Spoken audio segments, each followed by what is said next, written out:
ನಾನು ಈ ರಾಜ್ಯದಲ್ಲಿ ಮುಖ್ಯಮಂತ್ರಿಯಾಗಿ 2 ತಿಂಗಳ ಹಿಂದೆ ಜವಾಬ್ದಾರಿಯನ್ನ ತೆಗೆದುಕೊಂಡಿದ್ದೇನೆ. ಮುಖ್ಯಮಂತ್ರಿ ಜೊತೆಗೆ ನಾನು ಒಬ್ಬ ಕೂಡ ಕಾವೇರಿ ಕಣಿವೆಯಲ್ಲಿ ಹುಟ್ಟಿ ಬೆಳೆದು ನಾನು ಕೂಡ ಒಬ್ಬ ರೈತನ ಮಗನಾಗಿ ಪಾರ್ಷಲ್ ಕೂಡ ಕೆಲಸವನ್ನು ಕೂಡ ಕಾವೇರಿ ವಿಚಾರದಲ್ಲಿ ರಾಜ್ಯದ ಜನರ ಹಾಗೂ ರೈತರ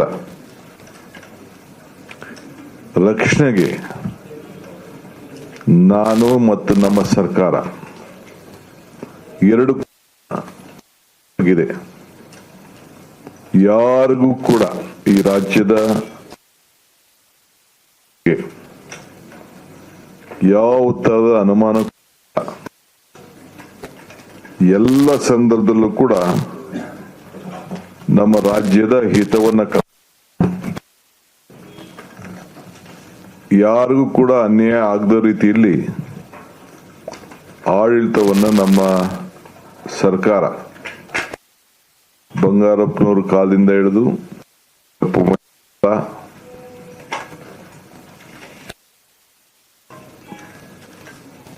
ಧರ್ಮಸಿಂಗ್ ಎಲ್ಲ ಕಾಲದಲ್ಲೂ ಕೂಡ ಸಿದ್ದರಾಮಯ್ಯನವ್ರ ಕಾಲ ಎಲ್ಲ ಕಾಲದಲ್ಲೂ ಕೂಡ ಕಾಂಗ್ರೆಸ್ ಮಾಡಿಕೊಂಡು ಎಸ್.ಎಂ. ಕೃಷ್ಣ ಅವ್ರ ಕಾಲದಲ್ಲಿ ಬಂದಿದ್ದೇವೆ. ವಿರೋಧ ಪಕ್ಷದ ಬಿಜೆಪಿ ಇದ್ದಾಗಿರ್ಬೋದು, ದಳ ಇದ್ದಾಗಿರ್ಬೋದು, ಅವರು ಕೂಡ ಅವ್ರದೇ ಆದಂತಹ ಪ್ರಯತ್ನವನ್ನು ಕೂಡ ಅವರು ಮಾಡಿಕೊಂಡು ಬಂದಿದ್ದಾರೆ. ಮಳೆ ಬರದೆ ಇಡೀ ರಾಜ್ಯದಲ್ಲಿ ಇನ್ನ ನಾವು ಬರಗಾಲದ ಛಾಯೆಯನ್ನ ನೋಡ್ತಾ ಇದ್ದೇವೆ. ಇನ್ನ ನಮಗೆ 30-35% ಮಳೆ ಮಾತ್ರ ರಾಜ್ಯದಲ್ಲಿ ಬಂದಿದೆ. ಇನ್ನ ನಾವು ರೈತರಿಗೆ ಮನವಿ ಮಾಡಿದ್ದೇವೆ, ನಾವು ನಿಮ್ಗೆ ಮಾರ್ಗದರ್ಶನ ಕೊಡೋವರೆಗೂ ಸ್ವಲ್ಪ ತಾಳ್ಮೆಯಿಂದ ಇರಬೇಕು ಅಂತ ಹೇಳಿ ಅವ್ರಿಗೆ ರಿಕ್ವೆಸ್ಟ್ ಮಾಡಿದ್ದೇವೆ, ಮನವಿ ಮಾಡಿದ್ದೇವೆ. ಈಗ CWC ಮತ್ತು MA ಮ್ಯಾನೇಜ್ಮೆಂಟ್ ಅಥಾರಿಟಿ ಮತ್ತು ಎರಡು ಕೂಡ ಏನು 3,500 ಕ್ಯೂಸಿಕ್ ನೀರು ಬಿಡಬೇಕು 15 ದಿನಗಳ ಕಾಲ ಅಂತ ಹೇಳಿ ಆದೇಶ ಕೊಟ್ಟಿತ್ತು. ಇದು ಬಹಳ ಸಂಕಟದ ಪರಿಸ್ಥಿತಿಯಲ್ಲಿ ತೀರ್ಮಾನವನ್ನ 9 TMC ಹೇಳಿ ಬಿಜೆಪಿ ನಮ್ಮ ತಮಿಳುನಾಡು ಸರ್ಕಾರ ಅವರು ವಾದವನ್ನ ಕೂಡ ತುಂಬಿರಲಿಲ್ಲ, ಮಳೆ ಇರಲಿಲ್ಲ. ನಿಮ್ಮೆಲ್ಲರ ಆಶಯದಂತೆ ರಾಜ್ಯ ಜನತೆಯ ಪ್ರಾರ್ಥನೆಯಂತೆ ಇವತ್ತು ಸ್ವಲ್ಪ ನಮಗೆ ಮಳೆ ಬಂದು ಸ್ವಲ್ಪ ಸುಧಾರಣೆ ಆಗಿದೆ. ತಮಗೆ ಹೇಳಬೇಕು ಅಂದ್ರೆ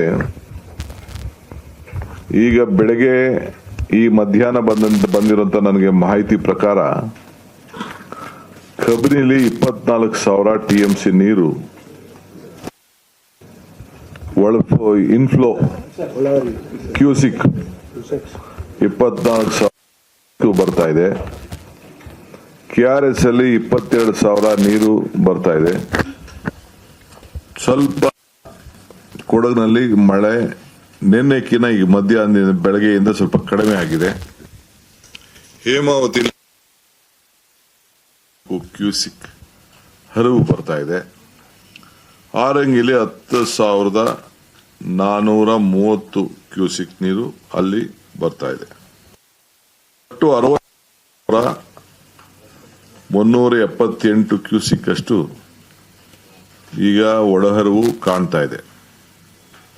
ಕುಡಿಯೋ ನೀರಿಗೆ ನಮಗೆ ಎಷ್ಟೇ ಕಷ್ಟ ಬಂದರೂ ಕೂಡ ನಾವು 40 TMC ಸ್ಟೋರ್ ಮಾಡಬೇಕು. 36 TMC ಕಂಪಲ್ಸರಿ ಬೇಕು. ಇನ್ನು 4 TMC ಅಷ್ಟು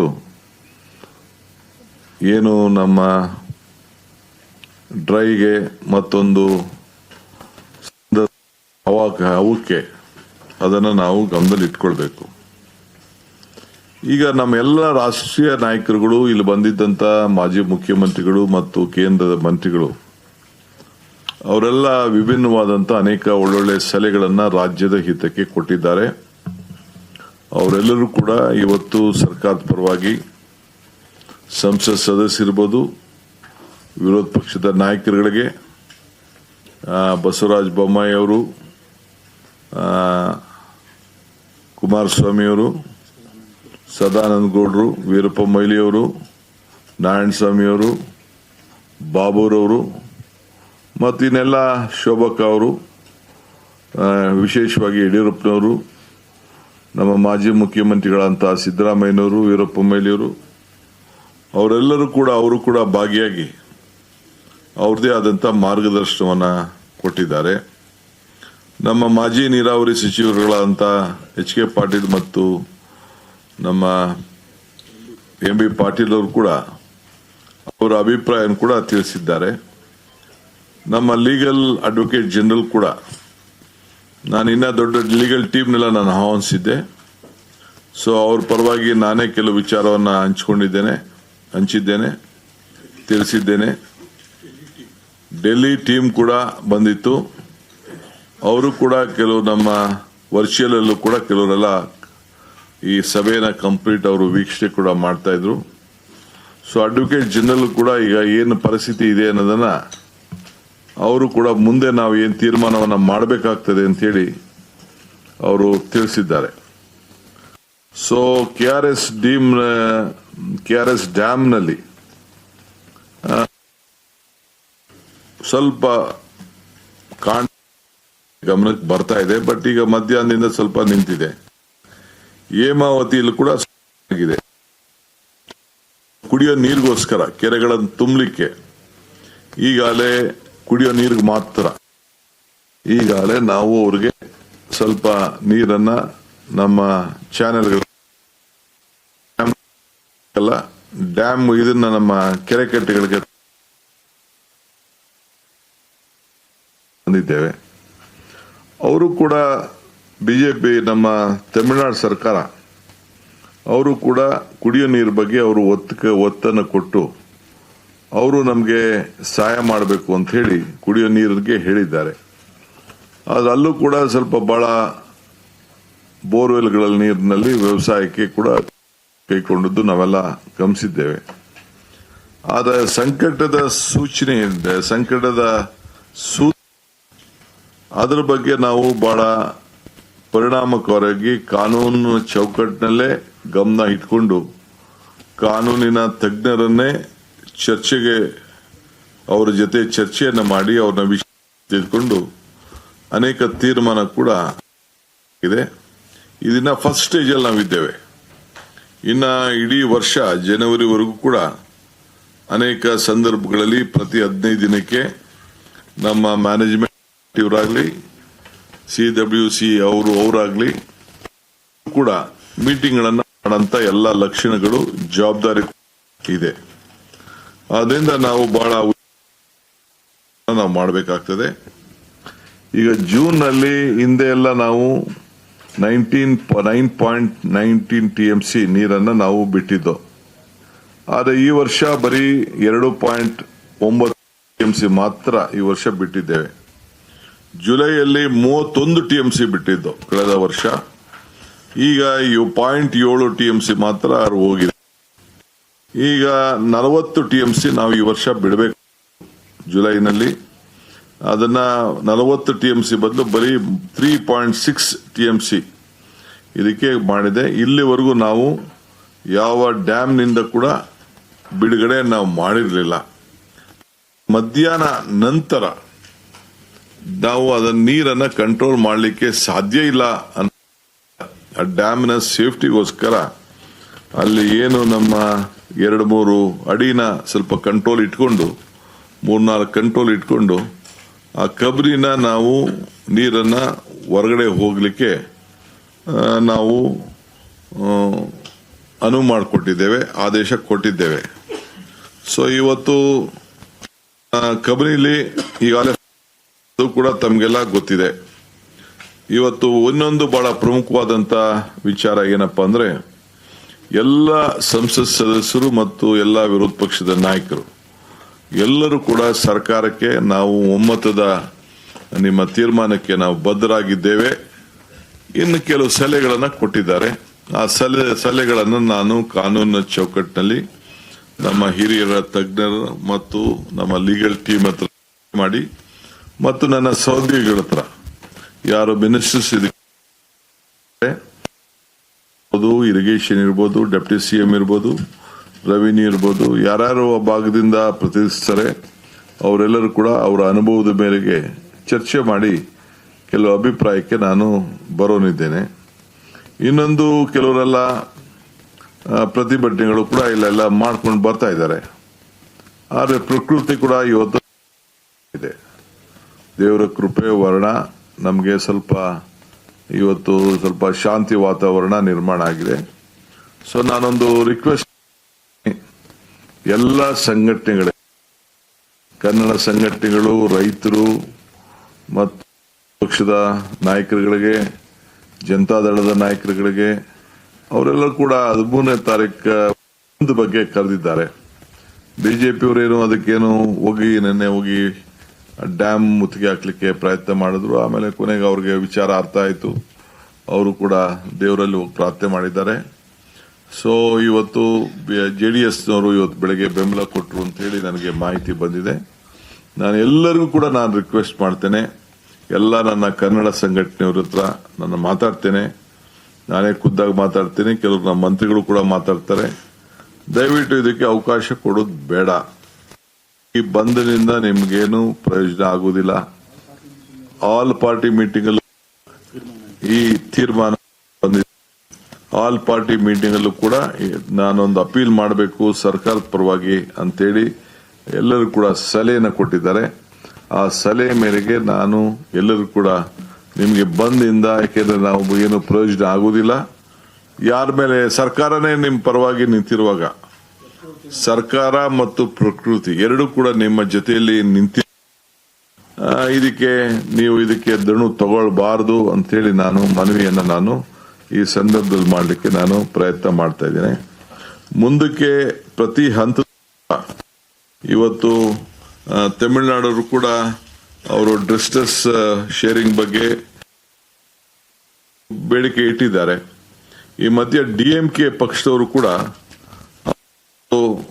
ಪ್ರೈವೇಟ್ ಆಗಿ ಅವರು ಒಂದು ಸುಪ್ರೀಂ ಕೋರ್ಟ್ಗೆ ಹೋಗಿದ್ದಾರೆ. ಆದರೆ ಕಾನೂನು ನಾನು ಇದನ್ನ ಚರ್ಚೆ ಮಾಡೋದು ಬೇಡ. ಏನಾದ್ರು ಅವರು ಅವ್ರದೇ ಆದಂತ ಒಂದು ಅಭಿಪ್ರಾಯ ಬರ್ತಾರೆ, ಕೇಳ್ತಾರೆ, ನಾವು ಅದಕ್ಕೆ ಉತ್ತರ ಕೊಡಬೇಕು. ಪ್ರೈವೇಟ್ ಅವ್ರು ಯಾರೇ ಆಗ್ಲಿ ಕೇಳ್ಬೇಕಾದ್ರೆ ಅದಕ್ಕೆ ಮಾನ್ಯತೆ ಕೊಡೋದು ಬಹಳ ಕಡಿಮೆ ಅನ್ನೋದು ನನ್ನ ಅನುಭವ ಮತ್ತು ನನ್ನ ತಜ್ಞರು ಕೂಡ ನನಗೆ ಆ ಅಭಿಪ್ರಾಯವನ್ನ ತಿಳಿಸಿದ್ದಾರೆ. ಸೊ ನಾವು ಬಹಳ ಹುಷಾರಾಗಿ ಯಾವ್ದಾದ್ರು ಕೆಲವು ಕೋರ್ಟ್ನ ಹ್ಯಾಂಡಲ್ ಮಾಡೋಂಥ ಸಂದರ್ಭದಲ್ಲಿ ಅನೇಕ ಹಿರಿಯರ ಅನುಭವವನ್ನು ಕೂಡ ನಾವು ಗಮನದಲ್ಲಿ ನಾವು ಇಟ್ಕೊಳ್ಬೇಕಾಗ್ತದೆ. ಆಮೇಲೆ ಈಗಾಗಲೇ ಜುಲೈನಲ್ಲಿ CWRC ಆಮೇಲೆ CWMA ಏನು ಆ ಮೀಟಿಂಗ್ ತೆಗೆದುಕೊಂಡು ಅದು ನಡ್ಕೊಂಡು ಬರ್ತಾ ಇರ್ತದೆ. ಅದು ಒಂದೊಂದು 15 ದಿನಕ್ಕೆ ಒಂದೊಂದ್ಸತಿ ಒಂದೊಂದು ತೀರ್ಪು ಬರ್ತದೆ. ಪರಿಸ್ಥಿತಿ ಕೂಡ ಮಾಹಿತಿ ಇದೆ. ನಿಮ್ಗೆ ನಮ್ಮ ಮಾಧ್ಯಮದವ್ರಿಗೆ, ರೈತರಿಗೆ, ಅಧಿಕಾರಿಗಳಿಗೆ ಸಿಗ್ತದೆ, ಹಂಗೆ ಕೇಂದ್ರ ಸರ್ಕಾರ ಕೂಡ, ಕೇಂದ್ರ ಸರ್ಕಾರ ಆಗಿರ್ಬೋದು, ರೆಗ್ಯುಲೇಟರಿ ಅಥಾರಿಟಿ ಇರ್ಬೋದು, ಮ್ಯಾನೇಜ್ಮೆಂಟ್ ಅಥಾರಿಟಿ ಇರ್ಬೋದು, ಎಲ್ಲರೂ ಕೂಡ ಎಲ್ಲ ಸಂದರ್ಭದಲ್ಲೂ ಕೂಡ ಮತ್ತು ತಮಿಳುನಾಡು ಕೂಡ ಅವರಿಗೆ ಎಲ್ಲ ತರದ ಮಾಹಿತಿ ಕೂಡ ತೆಗೆದುಕೊಳ್ಳಿಕ್ಕೆ ಅವಕಾಶ ಇದೆ. ಅದರಿಂದ ನಾವು ಬಹಳ ಜಾಗೃತಿಯಾಗಿ ನಮ್ಮ ರಾಜ್ಯದ ಹಿತವನ್ನ ಕೂಡ ಕಾಪಾಡುತ್ತೆ. ನಾನು ಅಗ್ರಿಕಲ್ಚರ್ ಟೀಮ್ ಅವ್ರ ಹತ್ರ ನಾನು ಮಾತಾಡ್ತೀನಿ. ವ್ಯವಸಾಯಕ್ಕೆ ಸಂಬಂಧಪಟ್ಟಂತೆ ಯಾವ ರೀತಿ ಮಾರ್ಗದರ್ಶನ ಕೊಡಬೇಕು ಅವರು ಕೂಡ ನಾವು ರೈತರಿಗೆ ಕೊಡ್ತೇವೆ. ನಮ್ಮ ಹಿತ ರೈತ ಮಾಡಂತದ್ದು ಮಾರ್ಗದರ್ಶನ ಕೊಡಬೇಕಾದ್ದು ಆ ಕೆಲಸ ಕೂಡ ಬಹಳ ಮಾಡಿ. ಸೊ ಯಾವತ್ತೂ ಕೂಡ ನಮ್ಮ ರೈತರಿಗೆ ಲಾಸ್ ಆಗಬಾರದು. ಆಮೇಲೆ ಡ್ಯಾಮಿನ ಪರಿಸ್ಥಿತಿ ನೋಡಿಕೊಂಡು ಮತ್ತು ಬರಗಾಲದಲ್ಲಿ ಏನು ಪ್ರೈಮ್ ಮಿನಿಸ್ಟ್ರೇ ನಮ್ಗೆಲ್ಲ ಮುಂದೆ ನಾವು ಬೆಳೆಗಳನ್ನ ಯಾವ ಬೆಳೆ ಹಾಕ್ಬೇಕು ಅಂತೇಳಿ ನಮ್ಮ ಅಗ್ರಿಕಲ್ಚರ್ ಮತ್ತು ಟೀಮ್ ಅಗ್ರಿಕಲ್ಚರ್ ಟೆಕ್ನಿಕ್ ಅವರು ಕೂಡ ನಾವು ರೈತರಿಗೆ ಆ ಜಿಲ್ಲೆಗೆ ಸಂಬಂಧಪಟ್ಟಂತೆ ಪ್ರತ್ಯೇಕವಾಗಿ ಜಿಲ್ಲೆಗೆ ಏನೇನು ಆಗ್ಬೇಕು ಅನ್ನೋದನ್ನ ಅವರಿಗೆ ಮಾರ್ಗದರ್ಶನ ಕ್ರಮ ಕೂಡ ಸೇವೆ ಅನ್ನೋ ಮಾತನ್ನ ಈ ಸಂದರ್ಭದಲ್ಲಿ ಹೇಳಲಿಕ್ಕೆ ವಹಿಸ್ತೇನೆ. ಆದ್ರೆ ಒಂದು ಬಹಳ ಸಂತೋಷ, ಎಲ್ಲರೂ ಕೂಡ ಅವರು ಕೈ ಜೋಡಿಸಿದ್ದಾರೆ. ಗೌರವಾನ್ವಿತ ಪ್ರಧಾನಮಂತ್ರಿಗಳಾಗಿದ್ದಂತ ದೇವೇಗೌಡರು ಕೂಡ ನಾನು ಬರ್ಲಿಕ್ಕೆ ಸಾಧ್ಯ ಇಲ್ಲ, ನಾನು ನನ್ನ ಇವರು ನಮ್ಮ ಪಕ್ಷದ ಪರವಾಗಿ ಎಚ್ ಡಿ ಕುಮಾರಸ್ವಾಮಿ ಮತ್ತು ಶಾಸಕಾಂಗ ಪಕ್ಷದ ನಾಯಕರುಗಳು ಬಂದು ಪಾರ್ಟಿಸಿಪೇಟ್ ಮಾಡ್ತಾರೆ ಅಂತೇಳಿ ಅವರು ತಿಳಿಸಿದ್ದಾರೆ. ಈ ಮಧ್ಯದಲ್ಲಿ ನಾನು ಜೋಸೆಫ್ ವಿಜಯ್ರವರು ಕಾರ್ಯಕ್ರಮನ ಮುಂದೂಡಬೇಕು ಅಂತೇಳಿ ರಿಕ್ವೆಸ್ಟ್ ಮಾಡ್ಕೊಂಡಿದ್ದೆ. ಅದು ಕೂಡ ಅವರು ಬೆಳಗ್ಗೆ ಬಿಜೆಪಿ ಅಧ್ಯಕ್ಷರು ಕೂಡ ಅವರು ಕೆಲವು ಅನೇಕ ವಿಚಾರಗಳನ್ನ ಕೊಟ್ಟಿದ್ದಾರೆ. ನಾನು ಅದಕ್ಕೆ ಕಾಮೆಂಟ್ ಮಾಡಕ್ ಹೋಗಲ್ಲ. ಅವರು ಏನ್ ಬೇಕಾದ್ರೂ ಅವರ ಅನುಭವದಲ್ಲಿ ಅವರು ಕೆಲವರು ಮಾತಾಡಿದ್ದಾರೆ. ಸೊ ನಾವು ಸೌಹಾರ್ದತೆಯಿಂದ ನಮ್ಮ ಸಮಸ್ಯೆನ ಬಗೆಹರಿಸಿಕೊಳ್ಳಬೇಕು ಅನ್ನೋದು ನಮ್ಮ ಸರ್ಕಾರದ ಅಭಿಪ್ರಾಯ. ಸೊ ಅದಕ್ಕೆ ಪ್ರತಿ ಹಂತದಲ್ಲೂ ಕೂಡ ರೈತರು ಕೂಡ ಚರ್ಚೆ ಮಾಡಬೇಕಾಗ್ತದೆ, ಜನರ ಪ್ರತಿನಿಧಿಗಳು ಕೂಡ ಚರ್ಚೆ ಮಾಡಬೇಕಾಗ್ತದೆ, ಮತ್ತು ನಮ್ಮ ಲೀಗಲ್ ಟೀಮ್ ಜೊತೆಗೆ ನಮ್ಮ ಅಧಿಕಾರಿಗಳು ಕೂಡ ಅವರನ್ನು ಕೂಡ ಎಲ್ಲರನ್ನು ವಿಶ್ವಾಸಕ್ಕೆ ತೆಗೆದುಕೊಂಡು ರೈತರ ಯಾವ ಬೇಕು ರೈತರಿಗೆ ಏನು ಮಾರ್ಗದರ್ಶನ ಅಲ್ಲಿ ನಮ್ಮ ಸರ್ಕಾರ ಬದ್ಧವಾಗಿದೆ. ಇನ್ನ ಬರಗಾಲದ ಇನ್ನ ಇದೆ, ನಾವು ಬರಗಾಲದ ಘೋಷಣೆ ಮಾಡೋ ವಿಚಾರ ಮತ್ತೊಂದು ವಿಚಾರ ಈಗ ಸದ್ಯಕ್ಕೆ ಈಗ ತೀರ್ಮಾನ ತೆಗೆದುಕೊಳ್ಳಕ್ ಆಗುದಿಲ್ಲ. ಆಗಸ್ಟ್ ಎಂಡ್ ಅಷ್ಟೊತ್ತಿಗೆ ನಾವು ಸರಿಯಾದ ರೀತಿಯಲ್ಲಿ ಮಾಹಿತಿಯನ್ನ ಪಡ್ಕೊಳ್ಬೇಕು. ನಮ್ಮ ಎಲ್ಲ ಮಿನಿಸ್ಟರ್ಸ್ ಕೂಡ ಈಗಾಗಲೇ ನಮ್ಮ ಜಿಲ್ಲೆಗಳಿಗೆ ಭೇಟಿಯನ್ನು ಕೊಟ್ಟು ಅವ್ರದ್ದಂತ ವರದಿಯನ್ನು ಕೂಡ ಅವರು ಕೊಡ್ತಾ ಇದ್ದಾರೆ. ಇನ್ನು ಮುಂದೊಂದು ದಿನದಲ್ಲೂ ಕೂಡ ಎಲ್ಲ ಮಂತ್ರಿಗಳು ಕೂಡ ಅವ್ರು ಹೋಗಿ ತೆರಳಿ ಅವರು ಕೂಡ ಎಲ್ಲ ರೈತರ ಹತ್ರ ಚರ್ಚೆ ಮಾಡಿ ವಾಸ್ತವಾಂಶವನ್ನ ಆ ಪ್ರತಿಯೊಂದು ತಾಲೂಕಲ್ಲೂ ಕೂಡ ತಿಳ್ಕೊಂಡು ಅವರು ಕೂಡ ನನಗೆ ವರದಿಯನ್ನು ಕೊಡ್ತಾರೆ. ಅದಾದ್ಮೇಲೆ ರೆವಿನ್ಯೂ ಮಿನಿಸ್ಟ್ರು ಅದನ್ನೆಲ್ಲ ಅಸೆಸ್ ಮಾಡಿ ಟೆಕ್ನಿಕಲ್ ಆಗಿ ಏನು ಕೇಂದ್ರ ಸರ್ಕಾರದ ಗೈಡ್ಲೈನ್ಸ್ ಏನಿದೆ, MDR ಏನಿದೆ ಅದನ್ನೆಲ್ಲ ಕೂಡ ಗಮನದಲ್ಲಿ ಇಟ್ಕೊಂಡು ಅವರು ಕೂಡ ಆದೇಶ ಕೊಡಬೇಕು, ಕೊಡ್ತಾರೆ. ಅದಕ್ಕೆ ಮಾಡಕ್ಕಿಂತ ಮುಂಚಿತ ಕೂಡ ಅವರು ಮಂಡಿಸ್ತಾರೆ. ನಾವು ಅದನ್ನೆಲ್ಲ ಕೂತ್ಕೊಂಡು ಚರ್ಚೆ ಮಾಡಿ ನನಗೆ ಯಾವ್ದೋ ಒಂದು ತಾಲೂಕ್ ಬೇಕು ಅಂತ ನಾನು ಸೇರಿಸ್ಲಿಕ್ಕೆ ಆಗುದಿಲ್ಲ, ಇಲ್ಲ ಯಾವ್ದೋ ಒಂದು ತಾಲೂಕ್ ಬಿಡಿ ಅಂತ ಹೇಳಿದ್ರು ಬಿಡ್ಲಿಕ್ಕೆ ಸಾಧ್ಯ ಇಲ್ಲ. ಇರೋ ಅಂತ ಏನು ಒಂದು ವಾಸ್ತವಾಂಶ ಏನಿದೆ, ನೀರಿನ ಮತ್ತು ಹವಾ ಮತ್ತು ಮಳೆ ಇದನ್ನೆಲ್ಲ ಕೂಡ ಗಮನದಲ್ಲಿ ಅದನ್ನೇ ಹೇಳಿದೆ. ಸೆಂಟ್ರಲ್ದು ಒಂದು ಏನೊಂದು ಗೈಡ್ಲೈನ್ಸ್ ಇದೆ, ಮಾನದಂಡ ಏನಿದೆ ಅದರ ಮೇಲೆನೆ ನಮ್ಮ ರೆವಿನ್ಯೂ ಮಿನಿಸ್ಟ್ರು ತೀರ್ಮಾನ ಮಾಡಬೇಕಾಗ್ತದೆ. ನಮ್ಮ ಆಪೋಸಿಷನ್ ಲೀಡರ್ ಸಾಹೇಬರು ಹೇಳ್ತಾ ಇದ್ರು, ನಾವು ಇದನ್ನ ಮಾಡಬೇಕು, ಅನೌನ್ಸ್ ಮಾಡಬೇಕು, ಘೋಷಣೆ ಮಾಡಬೇಕು ಅಂತ. ಪಾಪ ಅವರು ಕೂಡ ರೆವಿನ್ಯೂ ಮಿನಿಸ್ಟರ್ ಆಗಿದ್ದವರು, ಅವ್ರಿಗೂ ಅಪಾರವಾದಂತ ಅನುಭವ ಇದೆ.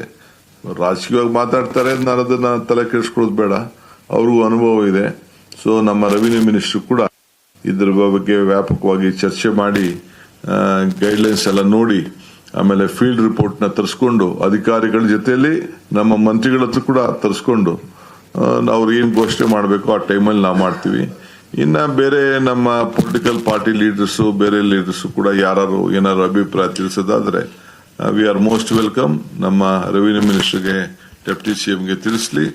ಆಮೇಲೆ ನಮ್ಮ ತೀರ್ಮಾನ ಏನ್ ಮಾಡಬೇಕು, ಯಾವ ರೀತಿ ನಮ್ಮ ರೈತರನ್ನ ಕಾಪಾಡಬೇಕು, ಏನ್ ಮಾರ್ಗದರ್ಶನ ಕೊಡಬೇಕು ಆ ಕೆಲಸವನ್ನ ನಾವು ಮಾಡ್ತೇವೆ. ಸೊ ಈಗ ಅಪೀಲ್ ಮಾಡೋಂಥ ವಿಚಾರ ಏನಿದೆ, ಸುಪ್ರೀಂ ಕೋರ್ಟ್ಗೆ ವಿಚಾರ ಏನಿದೆ, ಪರಿಸ್ಥಿತಿ ತಾವೇ ಇದನ್ನ ಆಲೋಚನೆ ಮಾಡ್ತಾ ಇದ್ದೀರಿ, ತಮ್ಗೆ ಗೊತ್ತಾಗ್ತಾ ಇದೆ. ಅದನ್ನು ಕೂಡ ನಾವು ಲೀಗಲ್ ಟೀಮ್ನ ಗಮನದಲ್ಲಿ ಇಟ್ಕೊಂಡು ಅವರ ಚರ್ಚೆ ಮಾಡಿ ಕೆಲವು ಡಿಸಿಷನ್ಸ್ಗೆ ನಾವು ಬರ್ತೇವೆ.